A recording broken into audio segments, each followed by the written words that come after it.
نحمده ونصلي على رسوله الكريم أما بعد فأعوذ بالله من الشيطان الرجيم بسم الله الرحمن الرحيم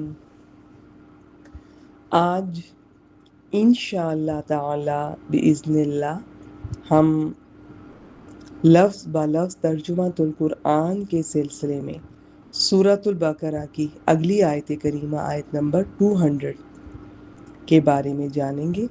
بسم اللہ الرحمن الرحیم فَإِذَا قَضَيْتُم مَنَاسِكَكُم فا حرف ہے، پھر اذا اسم ہے، جب اس کے بعد فعل ماضی آ رہا ہے، چاہے اس کے بعد فعل ماضی آئے تو ترجمہ اذا کی وجہ سے مستقبل یا حال میں کیا جاتا ہے۔ زیادہ تر اکا دکا ایسی مثالیں ہمارے سامنے آئیں گی کہ ماضی میں کریں گے، ادروائز اذا کی وجہ سے ترجمہ مستقبل یا حال میں کیا جاتا ہے، چاہے فعل ماضی اس کے بعد آ رہا ہو، یہ بات یاد رکھیے گا۔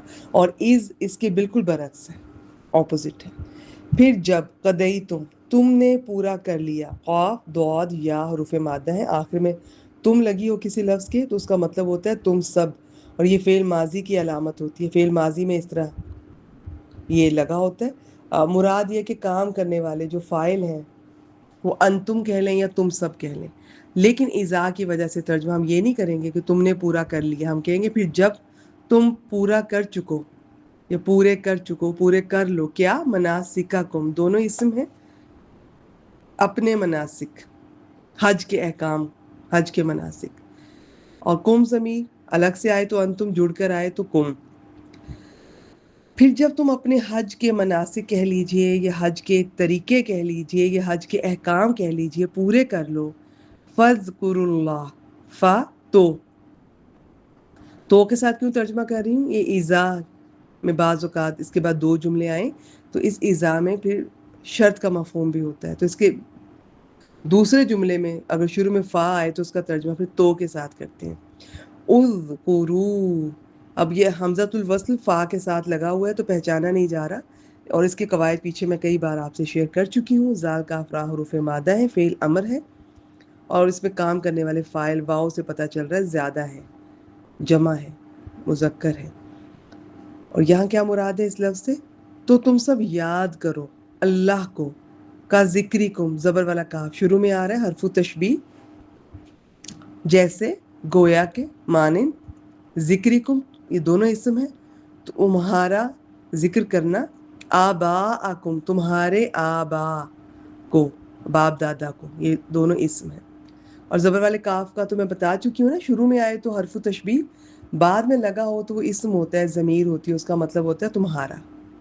او یا اشدہ، شدید سے پہچانا جا رہا ہے، شین دال دال، زیادہ شدید، ذکر، پھر جب تم اپنے حج کے مناسک یا طریقے یا احکام پورے کر لو تو اللہ کو یاد کرو، اپنے باپ دادا کو تمہارے یاد کرنے کی طرح بلکہ اس سے بڑھ کر یاد کرنا۔ فَمِنَ النَّاسِ، فا پس، پھر مین الناس، لوگوں میں سے، من کوئی ہے جو یقولو کہتا ہے، قاف واو لام حروف مادہ یا علامت مضارع، کام کرنے والا اس میں واحد ہے، وہ کہتا ہے، اور یہ پیچھے من اس کی طرف جا رہا ہے۔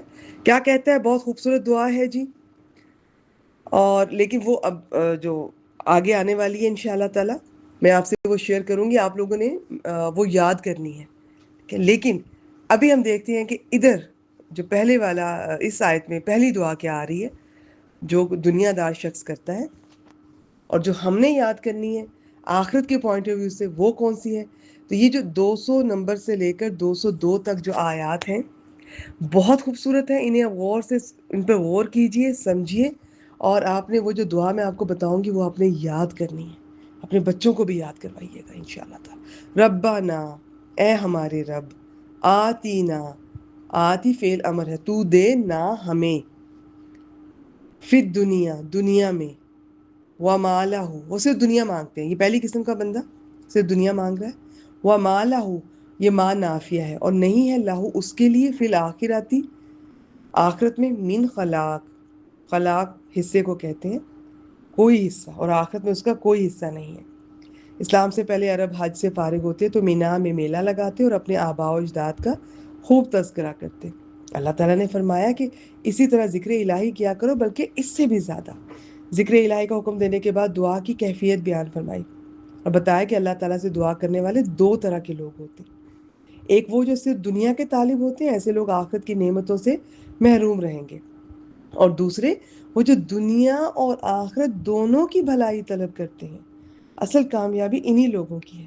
اور دنیا کی بھلائی، اس میں نیک بیوی، دنیا میں غلبہ، خلافت اسلامی کا قیام، وسعت رزق، دین اور دنیا کا علم، اللہ کے احکام کے مطابق چلنے کی توفیق، سب نیک اعمال آ جاتے ہیں۔ اور آخرت کی بھلائی، اس میں دوزخ سے نجات، جنت، رضائے الہی کا حصول، حساب میں آسانی اور اللہ تعالیٰ کا دیدار، یہ شامل ہے۔